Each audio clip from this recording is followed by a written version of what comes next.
네, 오늘장 베스트 워스트 보겠습니다. 오늘 함께 해줄 전문가는 증권대학의 김동희 대표와 신한금융투자 이선엽 연구원께서 직접 자리를 해주셨습니다. 안녕하세요. 네, 안녕하십니까. 네, 안녕하세요. 네.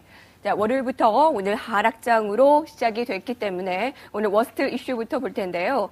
자, 먼저 유럽 위기에 대한 우려가 지금 지속되는 가운데 오늘의 하락장을 김동희 대표님께서는 어떻게 보셨습니까? 지난번에 이제 시장의 방향성이 1820포인트와 1940포인트의 좁은 박스권 안에서 움직이고 있는데 상단부, 하단부 어디를 돌파하냐에 따라서 좀 당분간 단기적인 추세가 결정될 수 있다라고 좀 말씀드렸습니다. 지금 뭐 기술적인 부분들, 기술적인 지지선이나 저항선이 뭐 크게 중요한 부분들은 아니지만 지금 시장이 어디까지나 펀더멘탈보다는 센치멘탈에 의해서 움직이고 있는 상황이기 때문에 모두가 생각하고 있는 지지선이 붕괴가 된다면 일시적으로 투매가 나올 수 있는 구간이고요.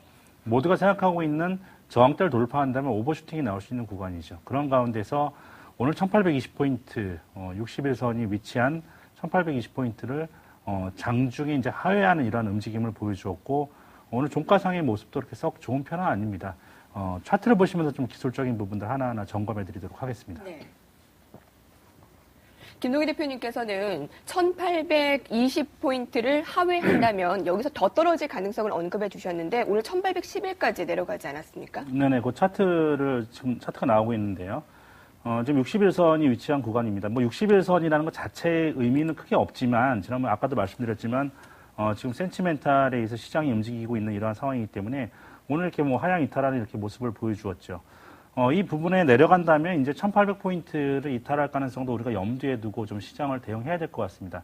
그렇지만 이제 수급적인 측면에서 중요한 부분들은 1800포인트를 하회한다 하더라도 지금 저가의 대기 매수세가 좀 기다리고 있는 이러한 상황이기 때문에 저가 매수세는 충분히 좀 들어올 수 있는 상황입니다. 그래서 1800포인트 밑에서 머무르는 시간은 길지 않을 것이다라고 좀 볼 수가 있겠습니다. 그렇지만 네. 지금 시장을 정의하면 제가 산무장세라고 말씀드렸죠. 시장에 매수 주체가 없는 상태이고 매수 주체가 없다는 것은 바로 주도주가 없는 구간이고 시장이 그렇기 때문에 모멘텀이 존재하지 못하고 있는 그러한 구간이기 때문에 시장의 강한 반등보다는 어느 정도 저가 매수세에 불과한 매수세가 유입된다. 때문에 추가적인 급락은 크지 않겠지만 즉 1800포인트 밑에서 머무르는 시간은 길지 않겠지만 그렇다고 해서 이것이 방향성을 정하기도 어렵기 때문에 반등이 나온다고 해도 다시 박스권 안으로 회귀하는 정도의 수준이 될 것이다 라고 말씀드리겠습니다. 네. 유럽에 대한 문제는 해결되지는 않고 있습니다. 그리고 미국에서는 호전된 경제 지표가 계속 나오는 가운데 한 가지 또 악재 소식이 미국에서 들려왔습니다. 기대했던 미국의 재정 적자 감축 협의안 이 도출에 사실상 좀 실패했다라는 소식인데 오늘 오전에 나스닥 선물 지수를 좀 끌어내린 상황이었는데 어떻습니까? 좀 23일까지 우리가 좀 두고 봐야 하는 상황입니까? 악재로 작용할 가능성은 어느 정도로 있습니까? 우선은 23일까지 지켜봐야 하는 게 분명히 맞다라고 보여지고요. 네. 기본적으로 23일까지 가더라도 이러한 악재가 해소될 가능성은 현재로서는 조금 낮아 보입니다. 그리고 이런 부분에서 만약에 미국에서 슈퍼위원회에서 이런 어떤 그 재정 긴축에 대한 합의가 되지 못한다라면 시장에는 예상치 못한 변수로 작용할 가능성이 높아 보입니다. 지금 우리가 알고 있는 변수라고 하지만 시장에서 지금 상당 부분 기대하는 부분이 뭐냐면 향후 미국 시장을 보는 데 있어서 민주당과 공화당의 어떤 정책적인 합의 이를 통해서 시장이 좀 긍정적일 수 있는 부분을 바랬는데 만약에 여기서 합의를 실패를 한다면 시장에서는 또다시 미국 정치권에 대한 신뢰에 대해서 상당히 좀 의구심이 있을 거고요. 이렇게 본다면 내년까지 미국에서는 사실상 재정정책이라는 걸 쓰기 어려워집니다. 아시다시피 재정정책이라는 것 자체가 기본적으로 의회 통과를 해야 되는 부분이고 의회 통과를 위해서는 공화당과 어떤 민주당 힘을 합해야 되는데 그런 모습을 보여주지 못한다면 현재 유럽 위기와 맞물려서 시장의 상당 부분 부담으로 작용할 수 있다고 판단됩니다. 한편에서는 적자 감축 합의가 나오지 않는다면 미국의 신용등급 강등도 우리가 감내를 해야 한다라는 의견도 있습니다. 하지만 한편에서는 워낙에 경제 지표들이 좋아지기 때문에 이거 하나만 가지고 미국이 또 갑자기 안 좋아질 이유는 없다라고 얘기를 하거든요. 이 팽팽히 맞서는 의견 가운데 연구원님께서는 어디에 더 의견을 주시겠어요? 우선적으로 뭐 신용등급 하락까지 뭐 말씀하는 거는 좀 저희가 봐도 좀 너무 앞서간 부분이 네. 있다라고 생각을 하고 있습니다. 기본적으로 뭐 신용등급 하락까지 되려면은 앞서 말씀하신 부분에서 내년 1월 15일까지죠. 의회 통과까지는 시간이 있기 때문에 어느 정도 조금 여유는 좀 둘 수 있다라고 보여지는데 그렇다 하더라도 사실 최근 나온 경제 지표만 가지고 미국 시장이 꼭 좋다라고 말씀드리기도 어려운 부분이 있습니다. 기본적으로 이러한 부분은 향후 기대하고 맞물려 있는 부분이거든요. 결국 이런 어떤 미국 시장의 어떤 합의를 통해서 향후 미국 시장이 얼마나 좋아질 수 있나 확인하는 자리가 될 거고 또 현재처럼 이렇게 우리가 알고 있는 것처럼 만약에 합의를 못할 경우는 향후 경기가 조금 안 좋아질 수 있는 부분이 연결될 수 있다는 점을 감안을 한다면 현 상황에서는 분명히 부담적인 요인이 된다라고 보여지고 대신에 그 부담적인 요인 부분이 우리가 알고 있는 뭐 신용등 하락 요 정도까지는 아니지만은 어쨌든 지수 요인에서 봤을 때는 상당히 영향을 받을 것으로 현재 생각을 하고 있습니다. 네, 국가신용등급 하향까지 얘기하는 건 너무 섣부른 그렇습니다. 전망이고 예. 부담감은 충분히 될 것이다라는 의견인데 그런 기대감은 어떨까요? 이제 소비 시즌이 다가오면서 굉장히 그 기대감을 크게 얘기하는 전문가도 예, 있고 예. 아니다, 너무 큰 기대는 금물이다라고 얘기하는 분도 있고요. 어떻습니까? 예, 참 다시 뭐 자꾸 이상한 얘기만 해서 좀 그렇긴 한데 저는 조금 부담 쪽에 요인을 두고 있습니다. 기본적으로 미국의 블랙 프라이데이 시즌부터 시작해서 미국 연말까지 미국 소비의 1년 소비 한 50% 정도가 발생을 하게 되는데요. 최근에 들려오는 소식들을 본다라면은 다소 기대감을 조금 낮추실 필요가 있다라고 판단됩니다. 우선 두 가지 측면에서 말씀드릴 수가 있을 것 같습니다.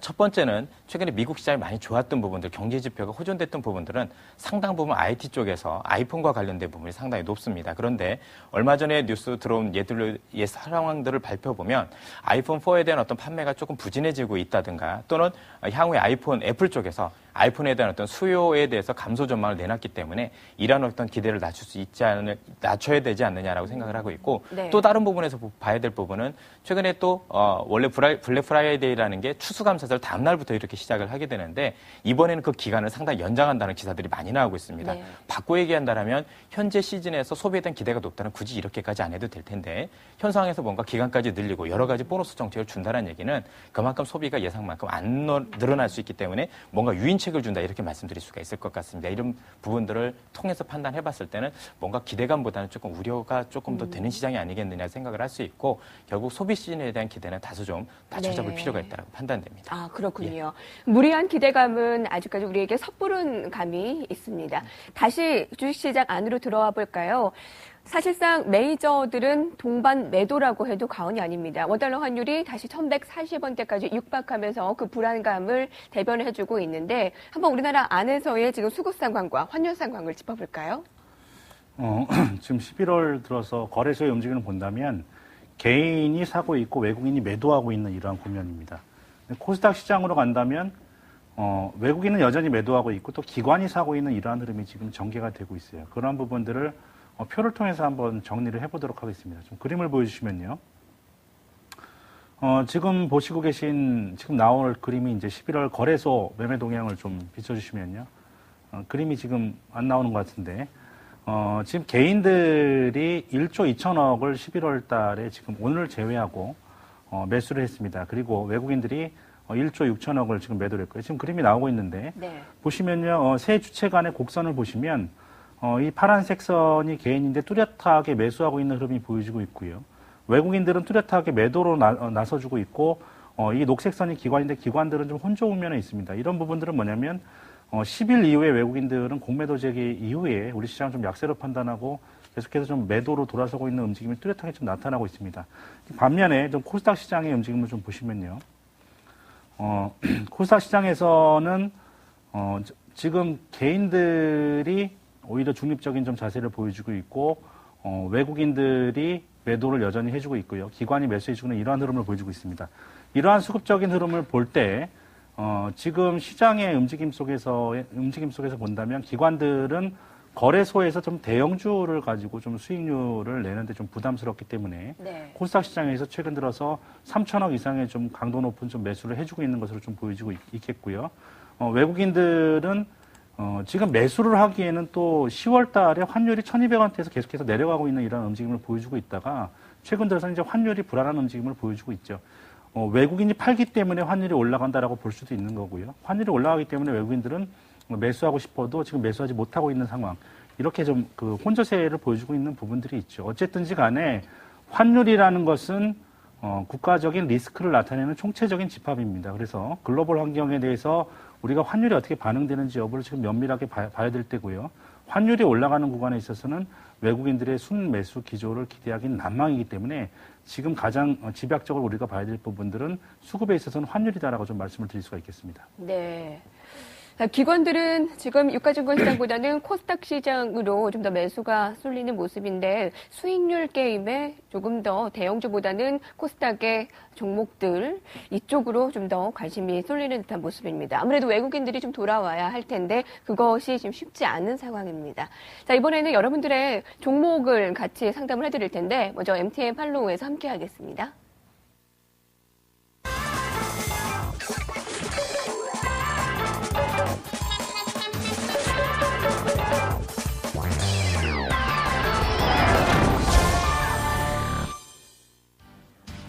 여러분의 의견과 고민을 전문가와 함께 나눠보는 시간 MTN 팔로우입니다.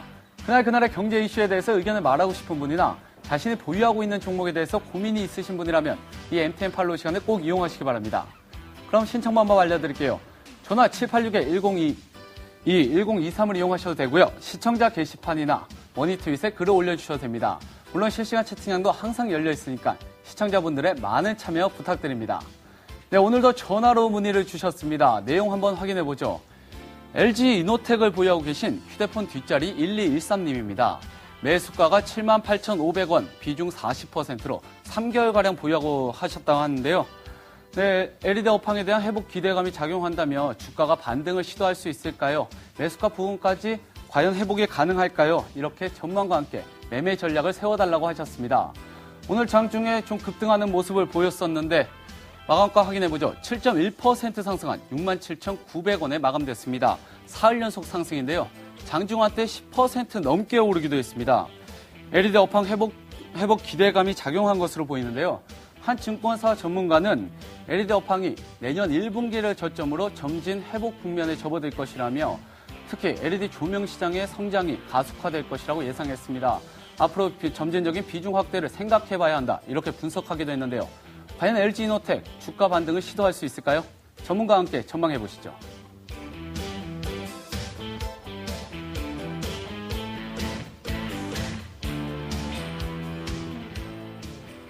아마도 메리츠 종금증권에서 좋게 나온 보고서를 통해 오늘 주가 반등이 이뤄진 것으로 보입니다. LED 업황이 내년부터는 확연히 좋아질 것이다. 지금부터 비중 확대를 해야 한다라는 의견과 함께 최선호주로 LG 이노텍을 꼽았습니다. 오늘 주가 반등의 배경이 됐는데요. 이분께는 뭐 좋은 소식이지만 아직까지 매수가 가려면 좀 멀었습니다. 78,000원대 매수하셨는데 지금이 67,000원대니까요. 아직 충분히 기간이 많이 남았는데 어떻게 해야 할까요? 그 LG 이노텍의 그 차트를 한번 보시면요. 네. 여러분 아마 깜짝 놀라실 겁니다. 잠깐 차트를 한번 좀 보여주시면요.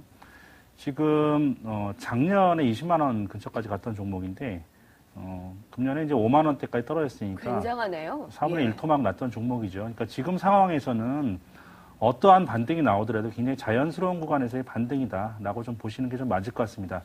물론 LED 업황이 좋아질 것이고 그리고 LED 분야가 성장성이 뚜렷한 분야다라는 부분들은 누구도 뭐 의심을 하지 않고 있는 분야지만 그 분야는 IT 섹터의 다른 영역에도 동일하게 적용될 수 있는 부분이고 이 LED 부분에만 지금 차별화시켜서 적용될 수 없는 부분이다라고 우리가 전망했을 때는 다른 IT 업종들도 지금 낙폭과대에 따른 기술적 반등이 일부 나오고 있는 과정이고 LG 이노텍도 좀 마찬가지 과정이다. 좀 차별성이 뚜렷하게 부각되고 있지는 못한 그런 과정이다라고 좀 볼 수가 있겠습니다. 물론 LED가 시장이 점차적으로 향후에 커질 것은 분명합니다만 지금 LED 조명 업체들 같은 경우에는 굉장히 지금 난립해 있는 이러한 상태이고 이 분야의 기술적인 진입 장벽 역시 그렇게 높지 않은 그러한 분야입니다. 그렇기 때문에 향후에 뭐 LED 디스플레이 쪽에서 나 아니면은 LED 조명 분야에서 뚜렷하게 성장성이 담보되는 부분들은 좀 시간이 지나고 난 뒤에 우리가 확인할 수 있는 주가의 전반적으로 IT주의 전반적으로 모멘텀이 받을 수 있는 이러한 환경하에서 LG 이노텍도 상승할 수 있다라는 관점에서 보시고요. 그 차별성이 존재하지 지금 않은 상태다라는 관점에서 접근하시기 바랍니다. 즉 지금은 뚜렷하게 차별성이 있는 종목, 즉 IT 종목 안에서도 삼성전자만 가는 이유는 삼성전자만의 차별성이 있기 때문에 지금 가고 있는 것이죠. 마찬가지로 그러한 차별성이 없는 종목군들 가운데서는 아무리 낙폭과대에 있다는 가격적인 메리트가 존재하더라도 그것을 지나친 기대감에 의한 투자는 지금은 금물이다라고 좀 볼 수가 있겠고요. 사신간격 정도의 반등은 조만간에 한번 올 것이다라고 좀 보여주고 있습니다. 그래서 그 정도 수준을 뛰어넘는 좀 수준의 기대감은 지금 좀 어려운 상황이지 않겠느냐 이렇게 보여지고요. 그 정도 가격에서는 물량을 축소하거나 매도하는 전략이 바람직하다라고 말씀드리겠습니다. 네. 자, 매수가 정도까지 반등이 오면 좀 매도 의견을 줬고요. 자, 이번에는 베스트 이슈 보겠습니다. 은행가의 M&A 바람이 일고 있습니다. 자, 그러면 주가에도 분명히 좋은 바람이 불 것으로 예상되는데 워낙에 은행주는 코스피 대비 시장 수익률이 너무나 크게 하회를 했습니다. 반등을 시도해도 정말 어디까지 반등을 우리가 생각할 수 있을지가 궁금한데요. 어떻습니까? 뭐 전체적으로 본다라면 은행주 같은 경우 그 M&A 이슈 같은 경우는 긍정적이라고 볼 수가 있을 것 같습니다. 아무래도 최근에 있었던 은행주 같은 경우는 이제 상승 모멘텀이 많이 제한적인 부분이 있고 또 수익 모델을 살펴보더라도 예대 마진이라든가 큰 어떤 부분에서 볼 때 상당히 좀 상승 여력이 제한적인 게 분명한데요.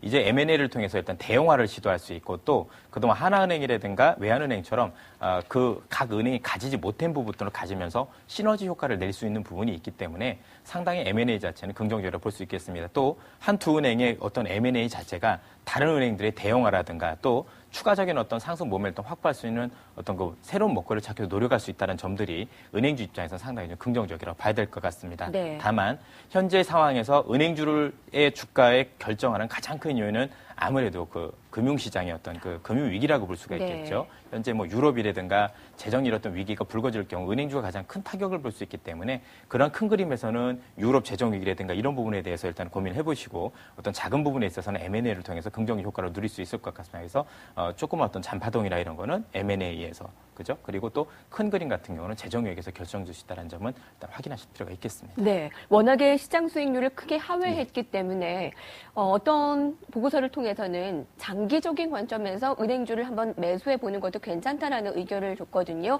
내년에 코스피 지수 컨센서스가 상저하고가 많더라고요. 그런 점을 봤을 때 유럽에 대한 금융 위기 안정화된다면 은행주들도 좀 더 내년 중하반기를 노려보고 장기적인 관점에서 매수 가능하지 않을까 하는데 어떻습니까? 예, 그렇습니다. 뭐 단기적으로는 모르겠지만은 장기적인 관점에서 충분히 가격 매력이 있다라고 보여집니다. 결국 은행주들 같은 경우 유럽 위기가 해결될 때 주가 반등 탄력이 가장 클 수 있다라고 보여지고 또 내년 같은 경우는 미국에서 부동산을 살리기 위해서 은행주에 대한 어떤 그 상당히 좀 긍정적인 그 시너지 효과를 낼 수 있는 많은 정책들을 제시해 줄 것 같습니다. 또 국내 같은 경우도 내년 초반 정도가 되면 금리를 인하하거나 또는 부동산 시장에 대한 어떤 규제를 많이 완화할 가능성이 높다고 판단됩니다.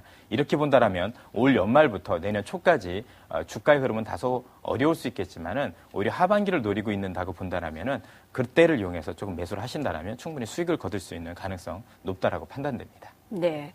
자, 이렇게 해서 오늘장 이슈들을 살펴봤습니다. 이제 내일장 전략 코멘트를 한마디씩 들어볼 텐데요. 자, 먼저 김동기 대표님.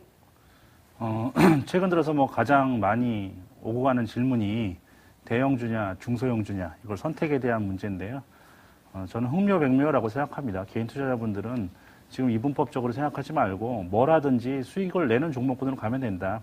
시장은 좀 답을 보여주고 있습니다. 어떠한 종목군들이 가고 시장이 어떠한 위치에 있는지 답을 보여주고 있는데 자꾸 그걸 외면할 필요는 없는 거죠. 그래서 지금은 상승 추세 안에 있는 종목군들에 투자하면 여러분이 됩니다. 그러니까 상승 추세 안에 있는 종목군들이 적기 때문에 오히려 여러분들께서 상승 추세 안에 있는 종목군들을 골라내는 게 훨씬 더 이제 편하게 여러분들이 투자할 수 있는 오히려 그런 강점을 갖고 있습니다. 그래서 강한 종목군이 계속 가고 있는 이러한 흐름이죠.